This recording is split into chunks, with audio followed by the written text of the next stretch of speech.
Karatasi haipo ya kutosha kunifanyia Mwenyezi Mungu kwenye maisha yangu. Wino umekamilika, kalamu imeanguka, naweza kutumika Mungu kwenye maisha yangu. Yamkini siwezi kueleza kabisa kinagaubaga iliyofanyika leo. Neema ya Mungu ikatembea nami kwenye maisha yangu.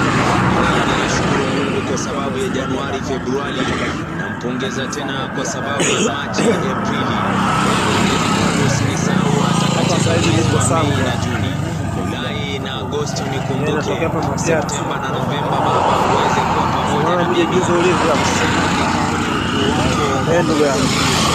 Msikilizaji wangu, hii ni Yes, naona niko hapa.